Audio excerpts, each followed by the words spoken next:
श्रीहरिकोटा से सामने आ रही है। रोवर के जरिए इसरो को मिली अहम जानकारी। चांद पर ऑक्सीजन होने के सबूत मिले हैं। इसरो ने बताया चांद पर मैग्नीज, कैल्शियम, सल्फर के सबूत।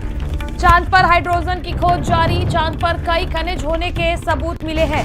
यह अहम जानकारी इसरो के द्वारा साझा की गई है और बेहद ही महत्वपूर्ण खबर है। रोवर के जरिए इसरो को अहम जानकारी मिली है। चंद्रमा पर ऑक्सीजन के सबूत मिले हैं। रोवर के जरिए इसरो को मिली अहम जानकारी। चांद पर ऑक्सीजन होने के सबूत मिले हैं।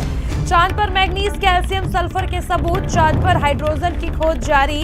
चांद पर कई खनिज होने के सबूत मिले हैं और बेहद ही अहम बात और अहम खबर पूरे देश के लिए। श्रीहरिकोटा ने यह बताया है कि रोवर के जरिए इसरो को अहम जानकारी मिली है। चांद पर ऑक्सीजन होने के सबूत मिले हैं।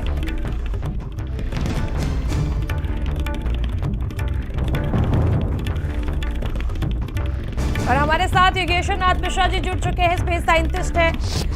सर, रोवर के जरिए क्या अहम जानकारी मिली है? चांद पर ऑक्सीजन होने के सबूत मिले हैं, इसरो ने यह जानकारी दी है। जी जी, बिल्कुल बिल्कुल, सबको बहुत बहुत बधाई एक बार फिर से। और हम लोग अपने चंद्रयान 3 के प्रोग्राम में ये सारी चीजें बहुत डिटेल में भी डिस्कस किए थे।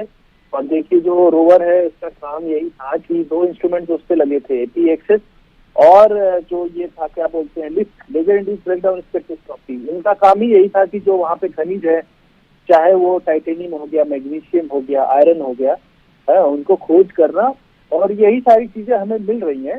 तो ये समझ लिए कि ये मिशन जो है हमारा काफी सक्सेसफुल है और इस तरह से चीजें हमें मिल रही हैं दोनों इंस्ट्रूमेंट के थ्रू। बहुत बड़ी एक उपलब्धि है हमारे देश के लिए भी। और ये भी पता चलेगा कि हम कौन कौन से जो वहाँ पे एलिमेंट्स हैं उनको किस तरह से स्टडी कर सकते हैं। बाद में ये भी हम फ्यूचर में एक्सप्लोरेशन कर सकेंगे कि जो बहुत ही अमूल्य जो एलिमेंट्स हैं उनको हम किस तरह से धरती पे ले आए या किस तरह से वहाँ पे माइनिंग कर सके। जी बिल्कुल। और देखिए, चांद पर मैग्नीज, कैल्शियम, सल्फर के सबूत मिले हैं और अब चांद पर हाइड्रोजन की खोज जारी है, ऐसी बातें इसरो के द्वारा कही गई हैं।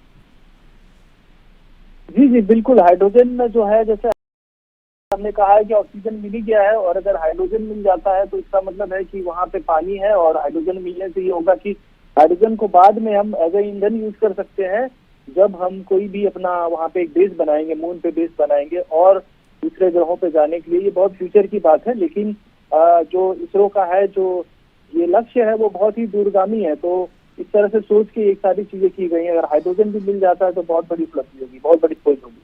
सर, ये जो लगातार एक के बाद एक कामयाबी, अगर हम पिछली बार रुक करें तो चंद्रयान 2 से जो सीख मिली थी उसके बाद तमाम तरह की मजबूत पुख्ता तैयारियों के बाद चंद्रयान 3 को लॉन्च किया था।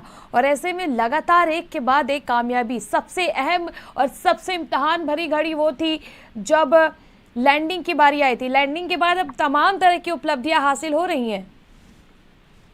जी बिल्कुल। और यही चंद्रयान 3 का मुख्य उद्देश्य यही था कि चंद्रमा के साउथ पोल पे जाना, जो कि कभी कोई गया नहीं था। सॉफ्ट लैंडिंग हमने किया, पूरी दुनिया को दिखाया हमने कि देखिए हम क्या करने के लिए कैपेबल है। इसरो हमारा जो है कहीं से किसी और बड़ी ऑर्गेनाइजेशन से कम नहीं है।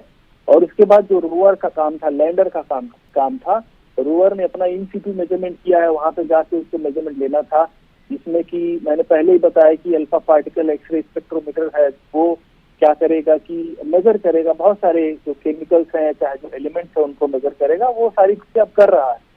उसी तरह से हमें लगता है कि हाइड्रोजन भी वहाँ पे मिल जाना चाहिए।